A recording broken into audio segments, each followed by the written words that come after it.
ये कहानी नेहा की है, जो गर्ल्स हॉस्टल में रहती है और वह अपने कॉलेज खत्म होते ही कॉल सेंटर जॉब ज्वाइन कर लेती है। नेहा अपनी नई जॉब के लिए बहुत उत्साहित है। नेहा की नौकरी का पहला दिन है और वह तैयार होकर समय से पूर्व ही कॉल सेंटर पहुंच जाती है, जहां उसे उसके टीम लीडर उसे काम की प्रक्रिया समझाते हैं।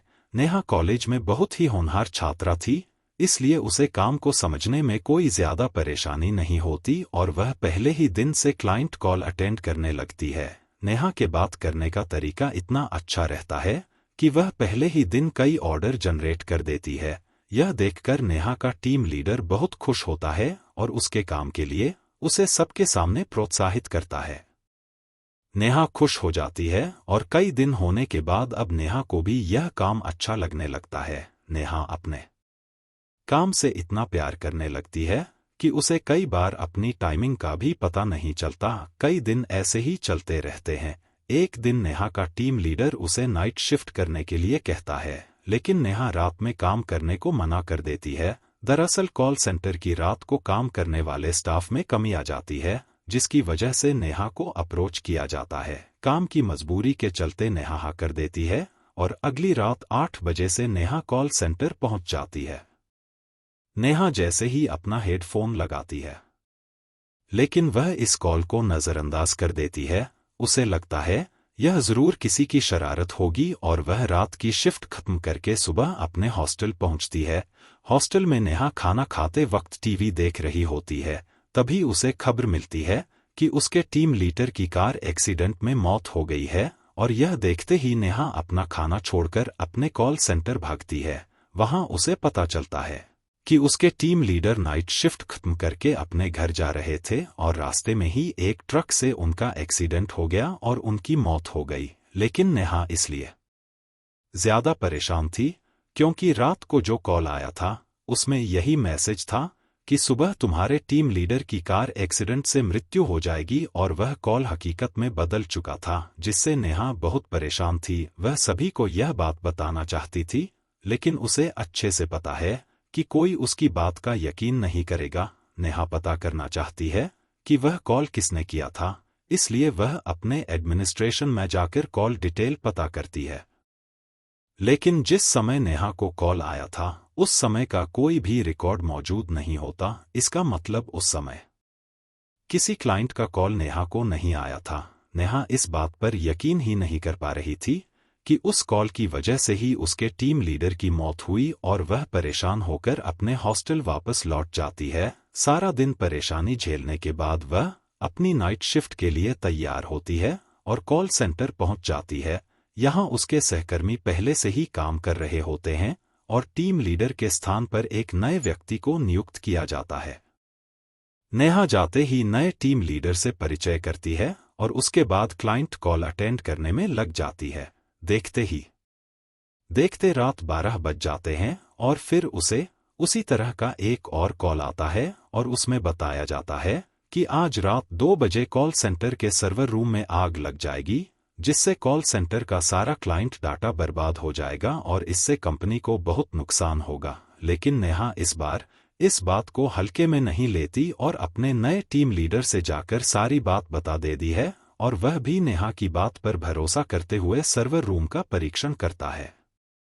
लेकिन वहां किसी तरीके की तकनीकी खराबी नहीं होती और वह नेहा से कहता है, यहां सब कुछ ठीक है, दुर्घटना होने का तो सवाल ही पैदा नहीं होता है। जरूर तुम्हें फर्जी कॉल आया होगा, तुम अपने काम में लग जाओ, इन सब बातों पर ध्यान मत दो। कॉल सेंटर में स्पैम कॉल आम बात है और नेहा वापस कॉल अटेंड करने में लग जाती है।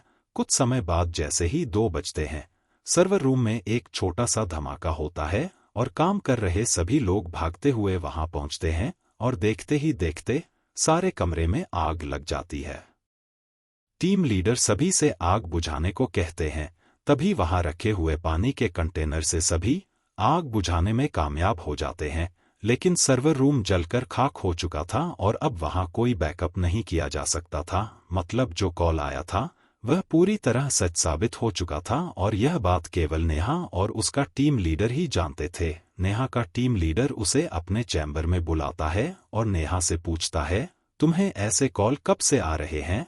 नेहा कहती है। जिस दिन से मेरे काम की शिफ्ट चेंज हुई, उसी रात 12 बजे पहला कॉल आया था, लेकिन मैंने उसे ज्यादा महत्व नहीं दिया था और जब उस कॉल में बताई गई बात सच हो गई तो मैं दूसरी कॉल आते ही आपके पास आई और यह घटना भी सच हो गई। टीम लीडर नेहा के साथ मिलकर योजना बनाता है और अगली रात 12 बजे के कॉल के लिए दोनों तैयार होते हैं, जिसमें एक ही कॉल को सुनने के लिए दोनों अलग अलग हेडफोन कनेक्ट करते हैं। तभी 12 बजते ही कॉल आता है और नेहा कॉल रिसीव करती है और साथ ही अपने टीम लीडर को भी इशारा करती है ताकि वह भी कॉल में बताई जा रही बातें सुन सकें और दोनों हेडफोन लगा लेते हैं। नेहा की हेडफोन में आवाज आती है कि आज कॉल सेंटर के चौकीदार की मौत करंट लगने से होगी और तभी नेहा डर वजह से हेडफोन निकाल देती है और टीम लीडर के चेंबर में भागते हुए जाती है और कहती है, सर सुना आपने, आज हमारे कॉल सेंटर के चौकीदार की मौत होने वाली है। लेकिन ताज्जुब की बात तो यह है कि टीम लीडर को कोई आवाज नहीं सुनाई दी थी और उसके हिसाब से नेहा को भी कोई कॉल नहीं आया था, क्योंकि ट्रैकिंग डिवाइस में किसी कॉल की पुष्टि नहीं हो रही थी। लेकिन टीम लीडर नेहा की बात पर यकीन करने लगा था और इसलिए वह नेहा की बात मान लेता है और तभी वह कॉल सेंटर के सिक्योरिटी स्टाफ को बुलाता है और उसे पता चलता है कि एक बहुत ही पुराने कर्मचारी हैं जो आज ड्यूटी पर नहीं आए, शायद उनकी तबीयत कुछ ठीक नहीं है। टीम लीडर आए हुए सुरक्षा कर्मियों को केवल आज की रात इलेक्ट्रॉनिक सेटअप से दूर रहने का ऑर्डर देता है ताकि कोई करंट से न मारा जाए। सारी रात गुजर जाती है, नेहा की जान में जान आती है और वह टीम लीडर से कहती है, सर हमने अपने सुरक्षा कर्मियों को बचा लिया। लेकिन तभी टीम लीडर के मोबाइल मैसेज जाता है, आज रात को वह सुरक्षा कर्मी करंट लगने से मर गया जिसने छुट्टी ले रखी थी। टीम लीडर परेशान हो जाता है और नेहा से कहता है, हमें इन हत्याओं का कारण जानना होगा, क्योंकि हमारे कॉल सेंटर में लगातार यह हादसे हो रहे हैं और सिर्फ तुम्हें ही इसकी जानकारी क्यों मिल रही है।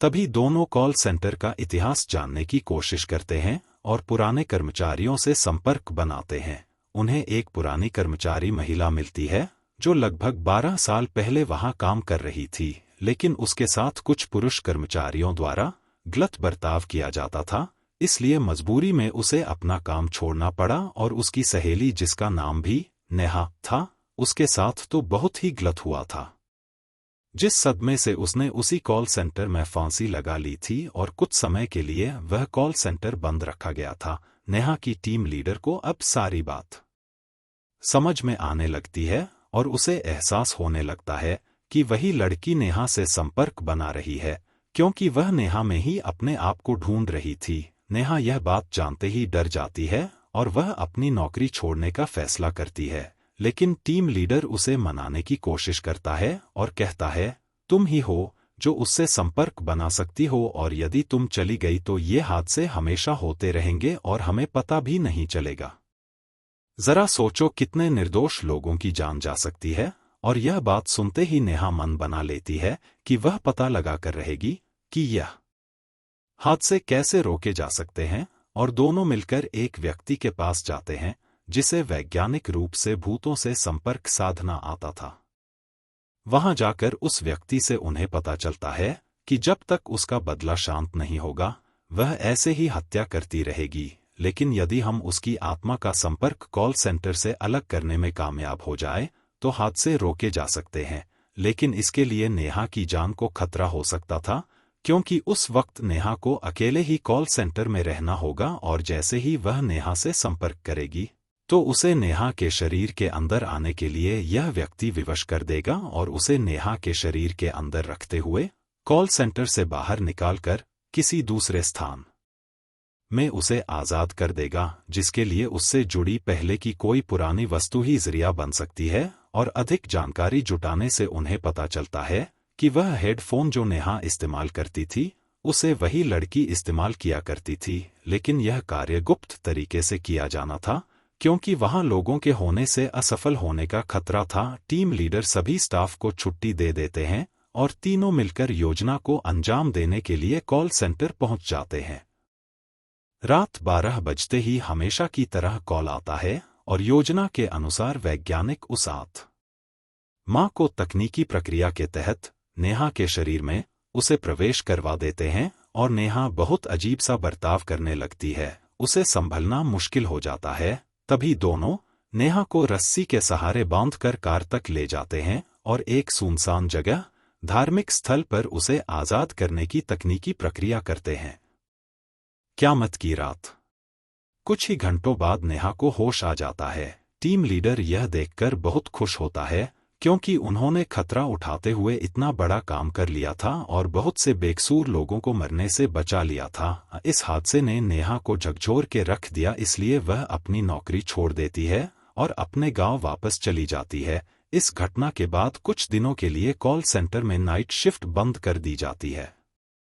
इस घटना के कुछ दिन बीते ही थे, अचानक 12 बजे फिर कॉल सेंटर में कॉल आता है, जबकि सारा सिस्टम बंद किया जा चुका था। लेकिन फोन की घंटी बजती रहती है और कहानी खत्म हो जाती है।